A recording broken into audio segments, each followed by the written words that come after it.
دیکھیں فیلیور تو لازمی چیز ہے. اگر for example I am seeing کہ in 17 years I have completed all these things smoothly, یہ بہت غلط بات ہوگی.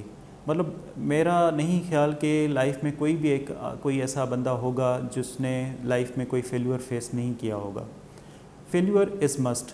لیکن دیکھیں فیلیور کو جو ڈیفائن ہم کر سکتے ہیں کہ فیلیور آپ کو جو ہے ایک نیو اپرچونٹی دیتا ہے. بیکاز ایک بینگ اے مسلم ایک ہمارا کانسیپٹ ہے کہ جو اللہ تعالیٰ جو ہے اگر فار ایگزامپل انسان کے لیے جو بہتر ہوتا ہے وہی اس کے لیے راستہ رکھتا ہے. تو فار ایگزامپل کافی ایسی چیزیں ہوتی ہیں جو ہماری لائف میں ہمیں نہیں ملتی, لیکن اس کا یہ مقصد نہیں ہے کہ اگر وہ نہیں ملنا تو وہ اس کو ہم کوئی ریزن بنا کے اور پھر ہمیں اپنی اسٹرگل چھوڑ دیں. سو اگر میں فار ایگزامپل اپنی لائف کو دیکھوں, اپنے اکیڈمک یا پروفیشنل لائف کو دیکھوں ان 17 ایئرس, تو مجھے تو ہر لمحے پہ لگتا ہے کہ یار یہ ہو سکتا ہے کہ یہاں پہ میں اسٹک ہو گیا ہوں, یا یہ بہت بڑا بیریئر ہے, یہ کیسے کراس ہوگا. لیکن میں اس کو اپنے ذہن میں نہیں ڈالتا, اور میں کہتا ہوں کہ no, this is only for my learning purpose, اور یہ میری لرننگ ہو رہی ہے اور میں اس سے نکل جاؤں گا. اور ہمیشہ ایسے ہی ہوا ہے کہ وہ بیریئرس آئے ہیں, اس کو ہم نے فیس کیا ہے. فار ایگزامپل اگر میں پی ایچ ڈی کے 4 سال بتاؤں تو یو کے میں جو ٹاپ کنٹریز ہیں دنیا کے, اس میں یو کے از ون آف دیم, اور اس میں 10 سال ٹاپ 10 کنٹریز میں آتا ہے, ڈیولپڈ کنٹریز میں. تو وہاں پہ پی ایچ ڈی کے دوران ہمیں جو ایک فیل ہوتا تھا, ہمیں ایسے لگتا تھا کہ شاید یار یہ اس پی ایچ ڈی ہم شاید نہیں کر سکیں گے, یا اتنے سم ٹائمز انسرٹنٹی ہوتی تھی, کبھی آپ کو ریسپانس صحیح نہیں مل رہا, کبھی فیڈ بیک اتنا اسٹرانگ ٹف آ گیا سپروائزر کی طرف سے, اور آپ کو ایسے لگا کہ یار یہ اب چیز کیسے ہوگی, کیسے اس میں سے نکلنا ہے. لیکن ایسا نہیں ہے, وہ اس سارے پروسیس میں سے نکل بھی آئے, وہ اس کو ہم نے فیس بھی کیا, اور الحمدللہ ساری چیزیں ہو بھی گئیں. تو ایک ٹائم کا ایک یہ لائف کا فیز ہے, اور اس میں سے نکلنا ہے.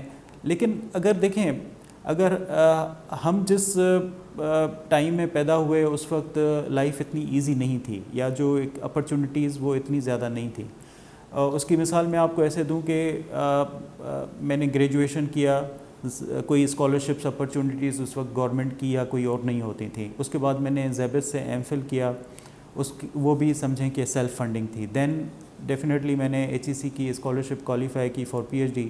لیکن اگر ہم ابھی دیکھیں, ہم فار ایگزامپل ہمارے جو گریجویٹ اسٹوڈنٹس ہیں ان کو ہم بہت زیادہ یہاں پہ اسکالرشپس ان کو مل رہی ہیں. ابھی ہم نے مور دین 180 لیپ ٹاپس ڈسٹریبیوٹ کیے ہیں اپنے انڈر گریجویٹ اسٹوڈنٹس کو. تو یہ تو ہم میرے خیال میں جب میں نے گریجویشن کر لی اس کے بعد بھی لیپ ٹاپ جو ہے خریدنے کے لیے مجھے جتنی کوشش کرنی پڑی مجھے پتہ ہے. تو یہاں پہ ہمارا انڈر گریجویٹ اسٹوڈنٹ, اس کے پاس لیپ ٹاپ اویلیبل ہے, اس کے پاس ٹیکنالوجی اویلیبل ہے, اور اتنے ریسورسز اویلیبل ہیں, بکس ڈیجیٹل لائبریریز اویلیبل ہیں. تو آج کل تو اتنے ریسورسز ان کے پاس ڈور اسٹیپس پہ, فنگر ٹپس پہ اویلیبل ہیں کہ وہ تو بہت زیادہ زبردست کام کر سکتے ہیں. تو اگر دیکھا جائے تو یہ اپرچونیٹیز بہت زیادہ ہیں آج کل. اور اسکالرشپس تو ناٹ اونلی دا نیشنلی, یہاں پہ ہم 4-5 ڈفرینٹ قسم کی اسکالرشپس دیتے ہیں, اور وہ ایک اس کو آپ میرٹ کم نیڈ بیسڈ کہہ سکتے ہیں, جو مور دین 3 جی پی اے جو مینٹین کرتا ہے اور جو ظاہر ڈیزرو بھی کرتا ہے, تو اس کو ہم پریفر دیتے ہیں. پیورلی میرٹ پہ وہ ان کی اسکالرشپس ان کو ملتی ہیں. تو اگر یہاں پہ ہمارے جو اسٹوڈنٹس ہیں وہ ظاہر ہے ایک لو بیک گراؤنڈ کے ہیں, تو ان کو بہت زیادہ اپرچونیٹیز ہیں اس میں. اس کے علاوہ انٹرنیشنلی وہ میری ایک ہیبٹ ہے کلاس میں کہ apart from my normal classes اور کورس ورک, میری کوشش ہوتی ہے کہ میں ان کے مختلف اسکالرشپس ان سے اپرچونیٹیز شیئر کرتا رہتا ہوں. تو وہ میرا ایک مینٹورنگ سیشنز چلتے رہتے ہیں, اور وہ کوئی کلاس میں دیکھتا ہوں اگر کوئی ٹیچر کوئی اویلیبل ہے, کوئی اسپیس اویلیبل ہے, تو میں اس کلاس میں چلا جاتا ہوں, اور اس طرح کی اپرچونیٹیز پہ میں نارملی ڈسکس کرتا ہوں, جس میں ان کے فیوچر چیلنجز ہیں, اس میں اسکالرشپس ہیں, فیوچر اپرچونیٹیز ہیں, جاب مارکیٹ کی کیا سچویشن ہے, سپلائی ڈیمانڈ کیا ہے. تو یہ ساری چیزیں میں ان سے ڈسکس کرتا ہوں, اور ایک ان کو موٹیویٹ کرنے کی کوشش ہماری ہوتی ہے.